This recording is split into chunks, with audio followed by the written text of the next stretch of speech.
Hello students, welcome to the English class. Today in this video we will see class 12 Vistas chapter 1 the third level written by Jack Finney.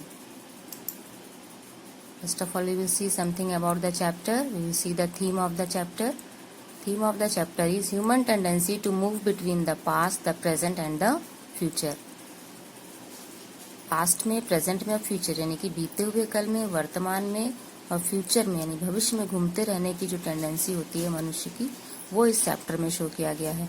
इंटरवीविंग of fantasy and reality, कल्पना और हकीकत. Fantasy मतलब कल्पना, reality मतलब हकीकत. इन दोनों के बीच का ताना बाना यानी कि जुड़ाव इसमें दिखाया गया है. Escape from the stressful modern life. Stressful modern life यानी कि जो तनाव युक्त आधुनिक जीवन है उससे बचाव, उससे बचने का जो सोचता है इंसान, वो इस स्टोरी में है. The next the main characters of the story. Charlie जो कि इस चैप्टर का मेन कैरेक्टर है. सेकंड लुइसा उसकी वाइफ है. थर्ड सैम वेनर जो कि चार्ली का फ्रेंड और एक साइकाइट्रिस्ट भी है. Next we will see the summary of the chapter. It is a story of a 31 years old man Charlie. It is a psychological story that refers to the subway at the Grand Central Railway Station which takes passengers to Galesburg. यह story एक 31 years old यानी 31 वर्ष के Charlie की है और ये एक साइकोलॉजिकल यानी कि मनोवैज्ञानिक स्टोरी भी है जो कि इस स्टोरी में दर्शाता है कि जो यूएस का ग्रैंड सेंट्रल रेलवे स्टेशन है उसका जो सबवे है जो पैसेंजर्स को गैलेसबर्ग लेकर जाता था उस स्थान की है. This Subway become the interconnection between reality and fantasy. यही जो सबवे था रेलवे स्टेशन का वो चार्ली के लिए रियलिटी और फैंटेसी के बीच का जो कनेक्शन बन गया था. As the life in the modern world is full of uncertainties, worries and stress, it takes Charlie to a different world.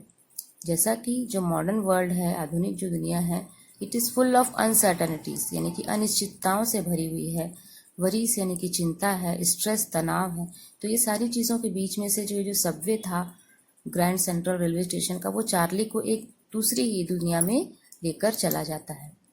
In New York the Grand Central railway station has 2 level but Charlie talks that there is 3rd level also. New York के Grand Central railway station में सभी को पता था कि 2 level है but जो Charlie है वो कहता था कि यहाँ पर 3rd लेवल भी है. He claims that he has been there और वो दावा करता था कि वो 3rd लेवल पर गया है. To talk about this problem he visits a psychiatrist friend.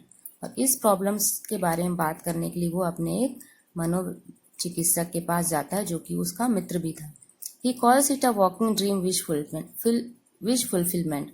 और वो डॉक्टर उससे ये कहता है कि ये जो है जो तुम बता रहे हो ये चलता फिरता सपना देखने का और उसको पूरा करने जैसा है. He explained Charlie's psychology by saying that the modern world is full of fear, insecurities, war and worry. और वो ये भी कहता है कि ये जो आधुनिक दुनिया है वो फुल ऑफ फियर यानी डर से भरी हुई है, इनसिक्योरिटीज अनिश्चितताओं से भरी हुई है और वार एंड वरी युद्ध और तनाव. तो इन सब के कारण एवरीबडी वांट्स टू एस्केप, हर कोई बचना चाहता है. Hobbies can be helpful in this. Hobbies यानी कि आपकी जो खाली समय में जो आपकी शौक है वो आपको मदद करती है इनसे बचने के लिए. One time he entered the lobby of the Roosevelt hotel while the other time he appeared at the office building that was 3 blocks away. और एक बार वो ऐसे ही घूमते हुए रूजवेल्ट होटल की लॉबी में चला जाता है और दूसरी बार वो ऑफिस बिल्डिंग में जाता है जो कि उससे 3 blocks यानी कि 3 बिल्डिंग दूर रहता है. But this time he loses the way. और इस बार वो रास्ता भटक जाता है. समथिंग यूनिक अकर्ड और उसके साथ कुछ अलग, कुछ डिफरेंट होता है. Charlie visit the 3rd level. Charlie इस समय उस ग्रैंड सेंट्रल रेलवे स्टेशन के 3rd लेवल पर पहुंच जाता है. He kept walking and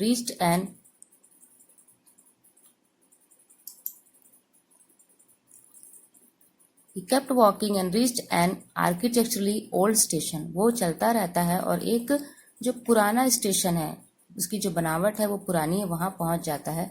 and which is totally different from the 2 familiar level. जो कि फेमिलियर यानी कि जाने पहचाने जो लेवल थे उनसे वो अलग रहता है.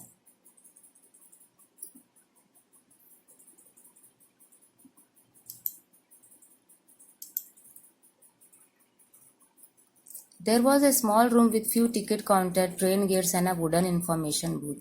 वहाँ एक छोटा सा कमरा होता है जहाँ पर कुछ टिकट काउंटर होते हैं, ट्रेन के आने जाने के लिए गेट होते हैं और एक लकड़ी का इंफॉर्मेशन बूथ होता है, पूछताछ बूथ होता है।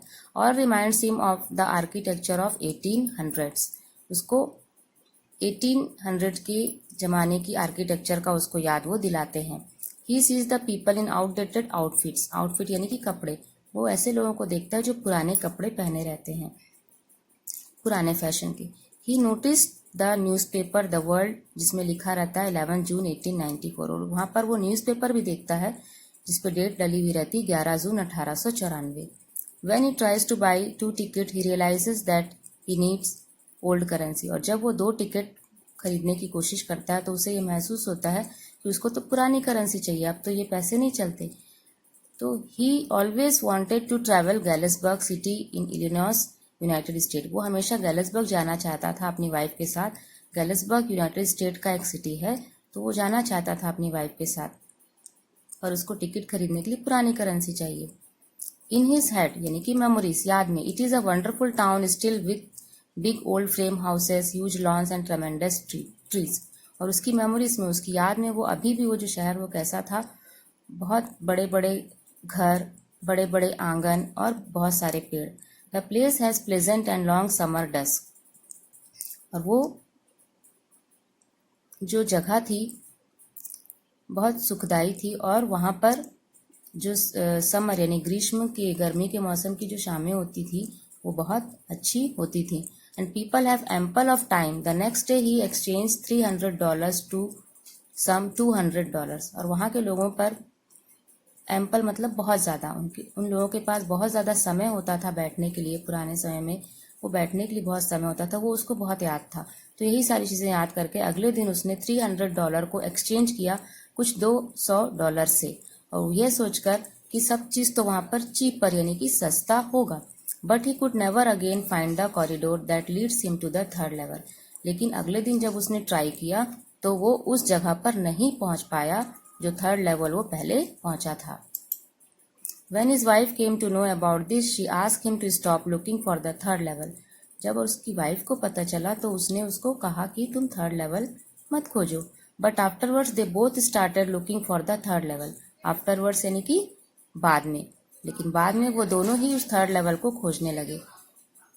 His friend Sam Venner disappeared. उसका जो फ्रेंड था साइकेट्रिस्ट सैम वेनर, वो अचानक ही गायब हो गया।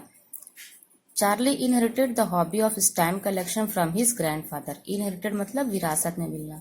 चार्ली को स्टैम्प कलेक्शन यानी कि जो डाक टिकट होती है उसको कलेक्शन करने की हॉबी उसको उसके ग्रैंडफादर से मिली थी। Someday while looking at the stamp collection, Charlie finds a letter that was earlier not seen by him. और किसी दिन जब उस स्टैम्प कलेक्शन को वो देख रहा था तो उसको एक पत्र मिला जो कि वो पहले उसने नहीं देखा था वहाँ पर।